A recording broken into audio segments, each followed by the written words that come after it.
Indian premier ലീഗിന്റെ 18ാം സീസണിലെ മുംബൈ ഇന്ത്യൻസിന്റെ പ്രകടനം നിരാശപ്പെടുത്തുകയാണ്.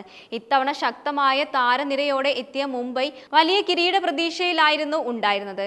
എന്നാൽ ആദ്യത്തെ 4 മത്സരങ്ങളിൽ നിന്നും ടീം തോറ്റിരിക്കുകയാണ്. ഹാർദിക് പാണ്ഡ്യയ്ക്ക് കീഴിൽ മുംബൈ അത്ഭുതം സൃഷ്ടിക്കുമെന്ന് പ്രതീക്ഷിച്ചുവെങ്കിലും പ്രകടനം നിലവാരം കാട്ടുന്നില്ലെന്നാണ് വസ്തുത. അവസാന മത്സരത്തിൽ ലക്നൌ സൂപ്പർ ജെയിൻസിനോട് 12 റൺസിനാണ് മുംബൈ തോറ്റത്. ആദ്യ ബാറ്റ് ചെയ്ത ലക്നൌ 8 വിക്കറ്റിന് 203 റൺസ് എടുത്തപ്പോൾ മറുപടിക്കിറങ്ങിയ മുംബൈക്ക് 5 വിക്കറ്റ് നഷ്ടത്തിൽ 191 റൺസാണ് നേടാനായത്. മുംബൈ ശക്തമായ പോരാട്ടം കാഴ്ചവെച്ചെങ്കിലും വിജയത്തിലെത്താനായില്ല. മുംബൈയുടെ തോൽവിക്ക് പല കാരണങ്ങളും ചൂണ്ടിക്കാട്ടാൻ സാധിക്കും. കൂടുതൽ വിമർശനം തിലക് വർമ്മയ്ക്കാണ് നേരിടേണ്ടി വന്നത്. ഇമ്പാക്ട് പ്ലെയറായി എത്തുകയും 23 പന്തിൽ 25 റൺസ് നേടുകയും ചെയ്ത തിലകന്റെ മെല്ലെപ്പോക്ക് ബാറ്റിംഗ് ആണ് മുംബൈയുടെ തോൽവിക്ക് കാരണമായതെന്ന് ഭൂരിപക്ഷം പേരും പറയുന്നത്.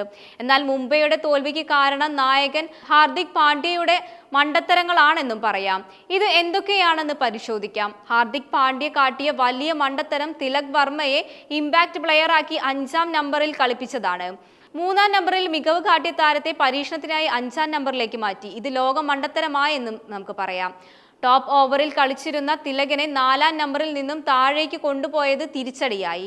നേരത്തെ ഫിനിഷർ റോളിലടക്കം മികവ് കാട്ടിയിരുന്ന താരമാണ് തിലക്. എന്നാൽ സമീപകാലത്തായി കൂടുതൽ ടോപ്പ് ഓവറിലാണ് തിലക് കളിച്ചിരുന്നത്. എന്നിട്ടും തിലകിനെ എന്തുകൊണ്ടാണ് 5ാം നമ്പറിൽ കളിപ്പിച്ചത് എന്ന് ആരാധകർ ചോദിക്കുന്നത്. അനാവശ്യ പരീക്ഷണമായി പോയെന്ന് പറയാം. തിലകിന്റെ മെല്ലെപ്പോക്ക് മുംബൈയുടെ സ്കോർ റേറ്റിന് കാര്യമായി ബാധിച്ചു. ഇത് തോൽവിയുടെ കാരണമാവുകയും ചെയ്തു. എന്നാൽ തിലകിനെ വേണ്ട വിധം ഉപയോഗിക്കാൻ ിരുന്ന ഹാർദിക്കിന്റെ പിഴവാണ് ഇതെന്ന് ചൂണ്ടിക്കാണിക്കുന്നു. രോഹിത് ശർമ്മയെ പരിക്കിനെ തുടർന്ന് കളിപ്പിച്ചില്ലെന്നാണ് ഹാർദിക് പറഞ്ഞത്. എന്നാൽ ആദ്യ 3 മത്സരങ്ങളിലും നിരാശപ്പെടുത്തിയ രോഹിത്തിനെ ഒതുക്കിയതാണ് എന്നാണ് വ്യക്തം. രോഹിത് ശർമ്മ മാറ്റി നിർത്തിയത് മുംബൈ ടീമിനുള്ള ഭിന്നത സൃഷ്ടിക്കുന്നുണ്ടെന്നും ഉറപ്പ്.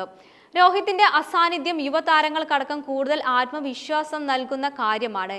എന്നാൽ രോഹിത്തിനെ പുറത്താക്കുമ്പോൾ യുവതാരങ്ങൾ സമ്മർദ്ദത്തിലാവുകയാണ്. രോഹിത്തിനെ പുറത്താക്കിയിട്ട് മുംബൈയുടെ ഓപ്പണിംഗ് ക്ലിക്കായിട്ടില്ല.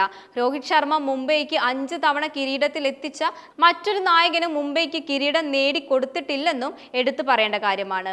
എന്നിട്ടും വേണ്ട വിധം രോഹിത്തിനെ പരിഗണിക്കാത്തതിൽ ആരാധകർക്കും നിരാശയുണ്ട്. രോഹിത്തിന്റെ അഭാവം മുംബൈയുടെ തോൽവിയെ സ്വാധീനിച്ചിട്ടുണ്ടെന്ന് തന്നെ പറയാം.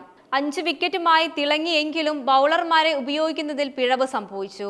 ട്രെന്റ് ബോൾട്ട് 3 ഓവറിൽ 28 റൺസ് വിട്ടുകൊടുത്ത് 1 വിക്കറ്റാണ് വീഴ്ത്തിയത്. ദീപക് ചഹാറിനെ 2 ഓവർ മാത്രമാണ് പരിഗണിച്ചത്. വിഘ്നേഷ് പുത്തൂരിനെ വേണ്ട വിധം ഉപയോഗിക്കാനും ഹാർദിക്കിനായില്ല. നായകൻ എന്ന നിലയിൽ ഹാർദിക്കിന്റെ പല തീരുമാനങ്ങളും പ്രതീക്ഷിച്ച പോലെ ആയില്ല എന്നത് വസ്തുത കൂടിയാണ്.